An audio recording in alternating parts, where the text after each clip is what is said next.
Hi, I'm Victoria Green and this is Kelly Gill, and this is the first in what will hopefully be a series about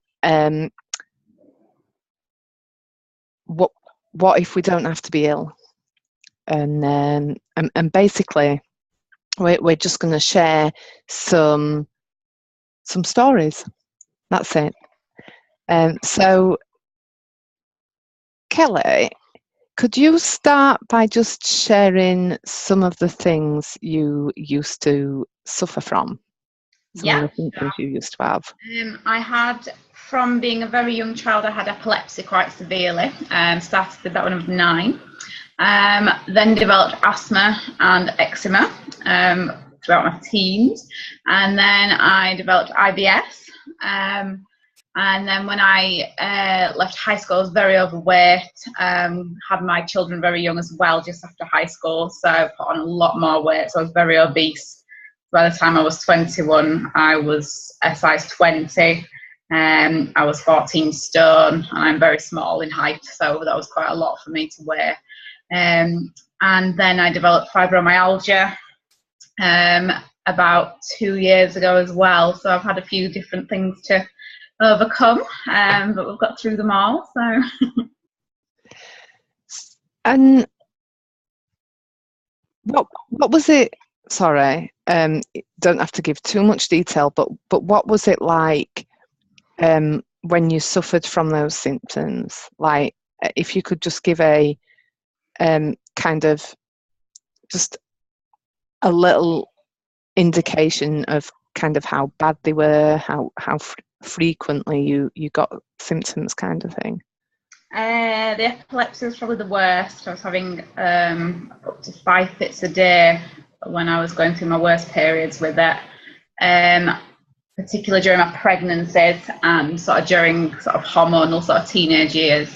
I was having a lot of fits, and then in between the fits I was feeling very sleepy and zoned out. You just didn't quite recover from each fit before you started having another one. So that was probably the hardest one, especially having 2 sort of young children. When my youngest was a baby and I had a toddler as well, so having fits constantly was really hard because we were worried for their safety more than mine. So that was the hardest. My asthma then developed and the eczema. They weren't as severe as the epilepsy, but they were sort of interfering. I was on inhalers. I was taking sort of creams from the doctors to start with, because I didn't know any different back then. Then the IBS was awful. That was just constant stomach ache for about 4 years, just feeling sick all the time, just really bad stomach cramps. It was not very nice. It stopped me doing a lot of things because I was just constantly ill all the time.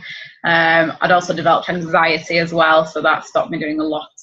And then eventually I got to the point where I thought that's something's got to change. And it did. I discovered juicing, and everything changed from there. So just talk us through, if you could, Kelly, like what you suffer from now, and the frequency you suffer from it. Yeah, if you could. Now, to be honest, there's nothing really at the minute. I developed fibromyalgia a couple of years ago after a really sort of stressful period, which is what triggered it. I've used a lot of different techniques. I'm a raw vegan anyway, so lots of healthy foods and juices. I do a lot of yoga, and I've been doing a lot of things like EFT. I'm trained in crystals, aromatherapy, etc. So I've been using that on myself as well. At its worst, I could barely move. That was really not very nice. I could barely turn my head. Everything just hurt constantly, and I just wanted to sleep. But it took me about a year, but I've sort of got through that, and I'm not getting any symptoms at the moment of it at all. So when was the last time you did have symptoms of that? Probably about between 6 months ago and a year. Okay. It was very bad sort of middle of last year, and then I decided I had to sort of take some time out and really sort of focus on me, because as a therapist I'm constantly looking after everyone else, and so forgot about myself a little bit there. So yeah, lots of self-care, but I think that the only thing I would get now really is the anxiety occasionally, but nowhere near as bad as I used to do. So what about the asthma and eczema, like so when was the last time, say, you had to use an inhaler? Or probably about 8-9 years ago. Blimey. Okay. And what about the fits? Because you said you were having those about 5 times a day. Yeah, I had my last fit when I was 28. That was 7 years ago. And you've not had like any since at all? Wow. And I know, like, because you've featured in one of Jason Vale's books as well, haven't you? Apparently, although one of them I didn't even realise until a few months ago. So you're in 2. Wow. So you've also lost like a lot of weight, haven't you? Nearly 7 stone. Yeah, just under 7 stone.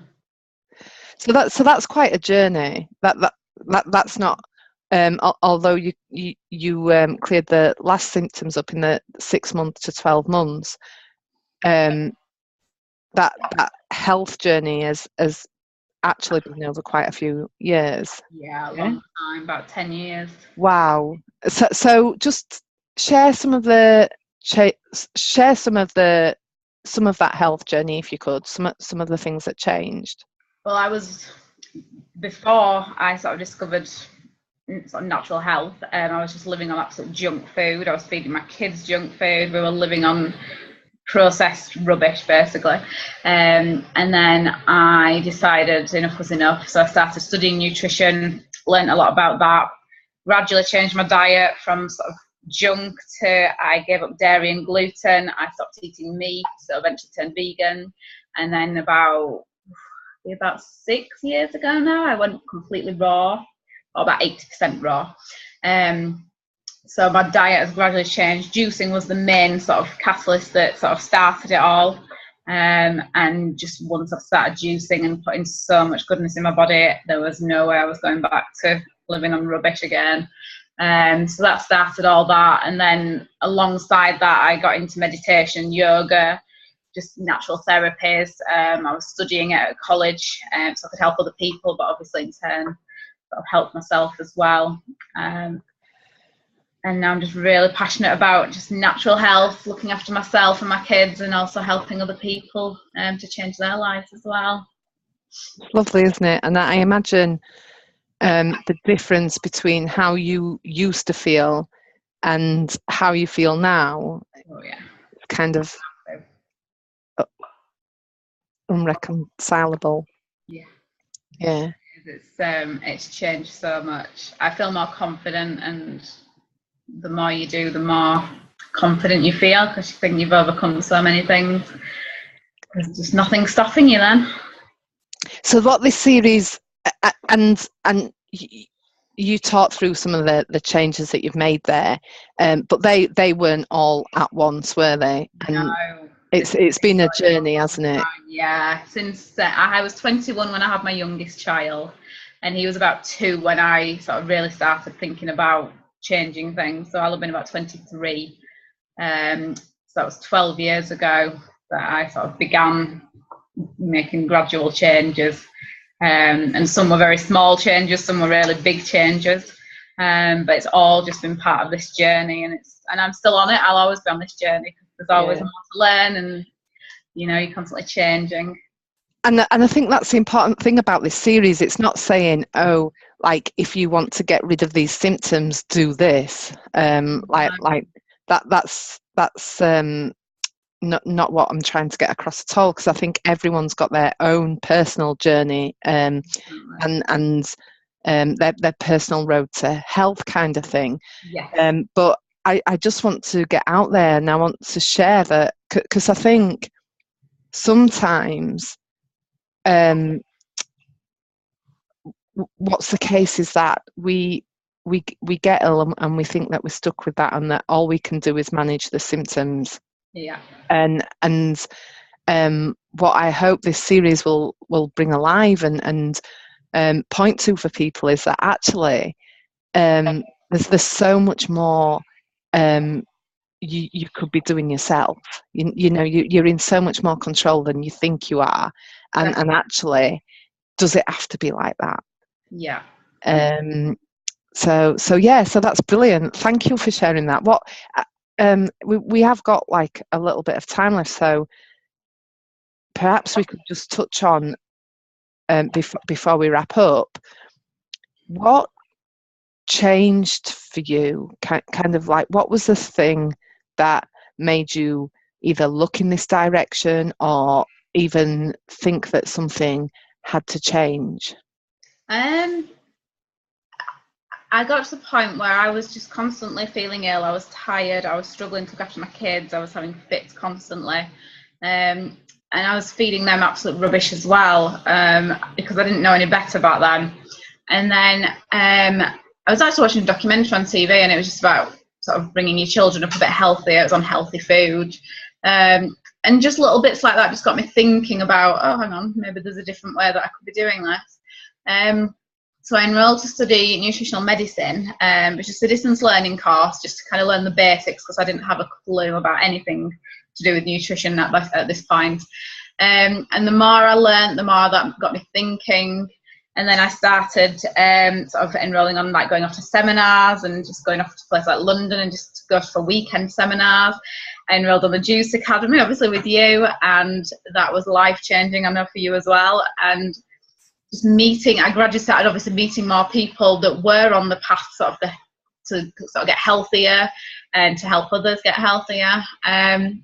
And the more you do, the more books I read about health, and the more seminars I went to, and the more courses I did.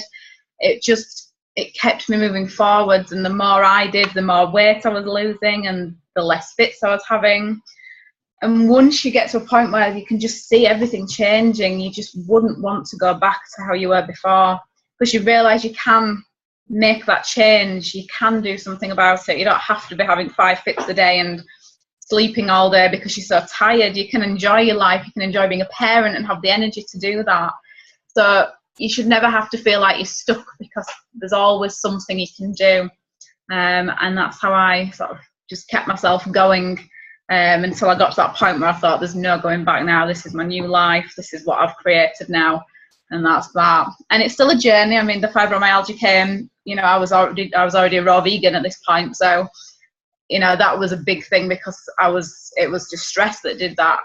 But the good thing was, when I was diagnosed, the first thing in my mind wasn't, oh God, I've got to live with this forever. It was, right, how do I get rid of this? And I was on this big mission then to discover everything I could do to help myself, and it seems to be working. So you just have a different mindset. You know that there's always a way to try and do something about it, so you can be happy and healthy and full of energy. I love what you said about it's always changing, because like we've known each other for like 4 years now, haven't we? And yeah. I can see kind of massive changes in that period, and that's kind of like the tail end of your health journey, really, isn't it? But there was probably big changes. Yeah, it was probably the end, kind of towards the end of the kind of maybe getting healthy, as in sort of the weight loss and the, you know, just feeling generally a lot healthy and getting rid of a lot of health issues. Probably the beginning of the journey then, because you know how terrified I was at the academy. I mean, I was so nervous, and my anxiety levels were through the roof. But that was then the catalyst then to move forward and actually work on that side of things as well, because it wasn't just about the physical. It became a lot more than just trying to lose weight. It was actually about feeling good in myself. And that came from doing, you know, getting out of my comfort zone and doing things like the Juice Academy, and I went and did a course in London. I was terrified, but the more I did, the more I felt like I'd achieved something, so the more I wanted to keep doing that. And so I think it's just important to get out of that comfort zone, and the Juice Academy was way out of my comfort zone. It turned out to be one of the best experiences of my whole life. So it was, I think it's been a journey from then to sort of overcome the anxiety and the sort of maybe not believing in myself enough. And not perfect yet, but I've a long way since the academy. I can talk a lot more openly. I can talk in front of people now, which is a massive change because I was so terrified about doing that. So I think the thing is, it becomes a big journey. It's not just about one ailment. You know, when you get on this massive journey, it's about how you feel. It's about how healthy you are, you know, how energetic you feel. It becomes this whole kind of a holistic approach because you want to work on everything. I mean, the meditation, you know, just everything, the spiritual side of it all kind of comes together in the end. And that's how I'm kind of feeling at the moment. It's all just coming together for me. That's beautiful. Thank you. I so love because we really think that we are just these static bodies, and we are our ailments, and we are our skills and confidence. And I just, it's one of the big reasons I love helping at the Juice Academy, and the other things I do is that you see right in front of you that those things are changing all the time, and we're not as static as we think we are. No. That's brilliant. So I'm going to wrap it up now. Thank you for sharing that. I know it's just a brief snippet, and there may be things that people want to ask in more detail, stuff like that. So can you share anything you like about yourself and where people can find you? Yeah, you can find me. I've got a website which is enchantedearthhealing.com, and I'm also on Facebook under the same name as well. And I do a variety of sort of nutritional coaching. I do aromatherapy, crystal healing, and massage therapy. So I do lots of things. I'm based in Leeds, so I do a lot of my therapies from my room in Leeds, and I run a lot of workshops as well in Leeds City Centre. Hopefully running retreats in Glastonbury soon as well, so that's really exciting. So if anyone wants to get in touch, I'm more than happy to answer questions.